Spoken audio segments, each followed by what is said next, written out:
The Road Not Taken by Robert Frost. Themes, structure, summary, analysis. Hello and welcome to The Discourse. The Road Not Taken is a narrative poem written by Robert Frost that was published in 1915. It became the first poem of Robert Frost's poetic collection titled Mountain Interval, which was published in 1916. It is one of the most commonly read popular poems of Robert Frost, though it is a difficult and complex poem, and often the reader misinterprets it as an optimistic poem about success by opting for a path less traveled by. However, the poem is a satirical poem, lightly mocking such people who remain undecided and confused at any juncture of choices, and suggests that no matter whichever path they may take, they will always feel that had they taken the other path, it might have worked wonders.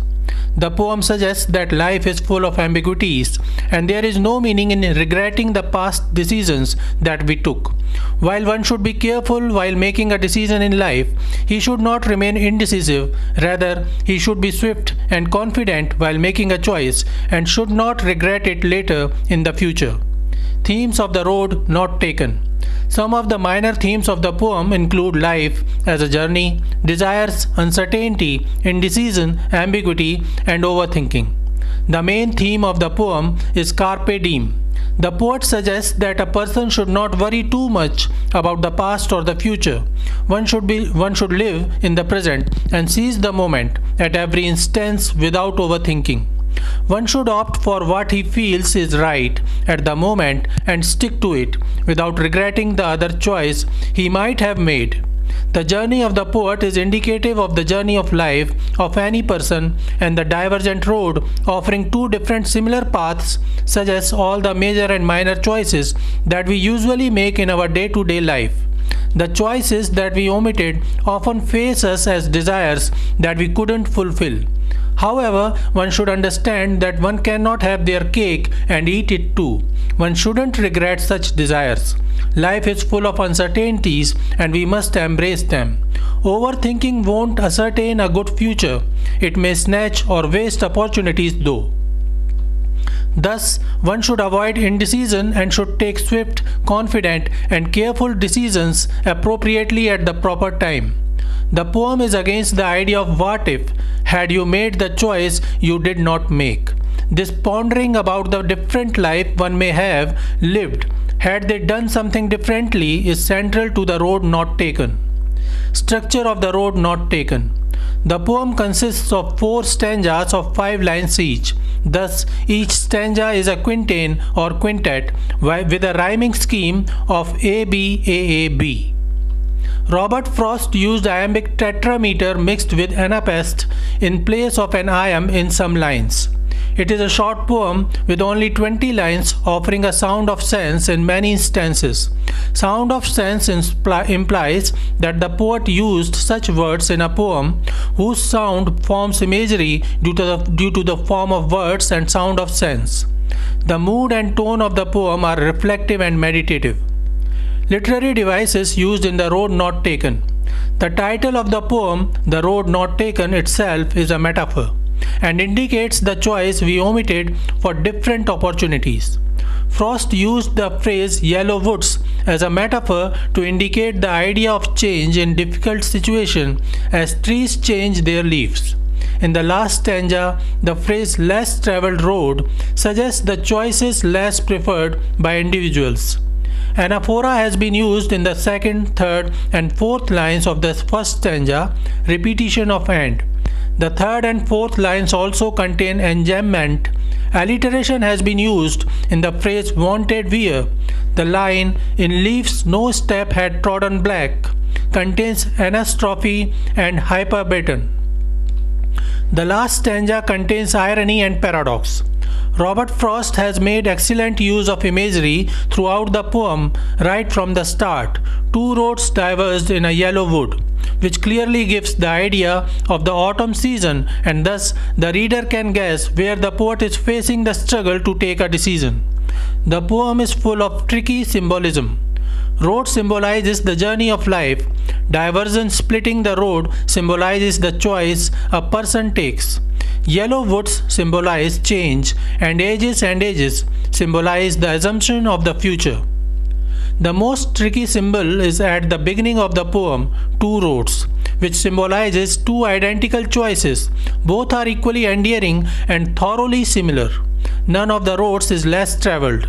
The two superficially identical roads symbolize the choices a person has to make. Summary of the road not taken, first stanza. Two roads diverged in a yellow wood, and sorry, I could not travel both. And be one traveller, long I stood, and looked down one as far as I could, to where it bent in the undergrowth. The first two lines show the dilemma of choice that we often face. The poet is strolling through a jungle when he meets a divergence, splitting the road in two. He feels sorry so as he cannot opt for traveling on both, as he is just one traveler and cannot live two divergent lives and still be one single person. The poet is mesmerized by the beauty of the road in the woods, and he wishes to experience nature on both roads. However, he cannot have his cake and eat it too. Thus, he stops and contemplates which path to take. The poet understands the importance of being careful while making such choices.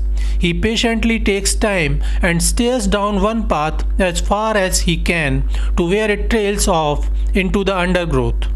He does so to make an informed decision so that he could justify his choice when the regret of not opting for the other road starts haunting him.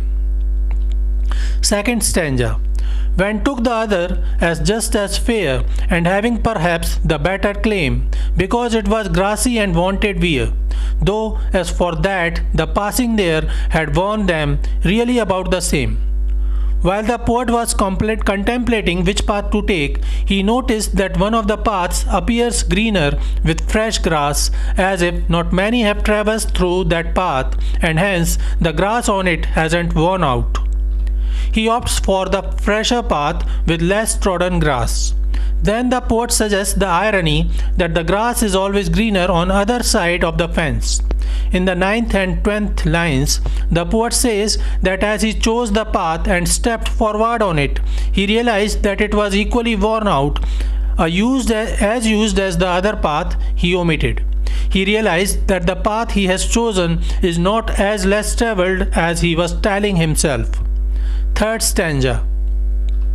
And both that morning equally lay in leaves no step had trodden black. Oh, I kept the first for another day. Yet, knowing how way leads on to way, I doubted if I should ever come back. The poet further exclaims and accepts that both the paths were equally fresh and green, and none could be said as better. After examining both paths properly, the poet realizes that both paths are equally shed by falling leaves, and no one has yet stepped on the leaves fallen on both paths yet. But he has already chosen one of the paths. So he offers a justification to himself that he kept or saved the other path for another day. That he has chosen this path for today, but the next time when he will visit the same juncture, he will opt for the other path as it appears equally good and beautiful. Line 13 suggests that the poet has taken a firm decision to step forward on the chosen path. However, he is doubtful that the other path may appear to be more beautiful and adventurous. He confesses that it is highly unlikely that he will ever reach the same juncture to opt for the other path that he rejected today. This is because as he is moving forward, he will continue to face such divergences again and again, and will keep taking his decisions, which will continue to further away him from the other path. There is no turning back. Fourth stanza. I shall be telling this with a sigh, somewhere ages and ages hence. Two roads diverged in a wood, and I took the one less travelled by, and that has made all the difference. Now when the poet has made up his mind and stepped forward on the road he chose, he is regretting over his choice but tries to cover it up as he thinks of what he will say about his choice. Sometime in the future, the poet says that whenever he will remember that juncture when he took the decision to opt for this path, he will take a deep sigh as he knows what he might have missed. However, he decides to lie and confirms that he will present his choice as a brave choice and tell the lie that he chose a path less traveled, and that made all the difference. However, the truth is known to him that his path was no less traveled. It was exactly similar or equal to the path he omitted. In the last line, the poet suggests that he will strengthen his lie by making another equally farcical claim that his choice to take this less traveled road made all the difference in where he will be at the time. The poem is a light mocking of indecisive people and suggests that ambiguity is the way of life.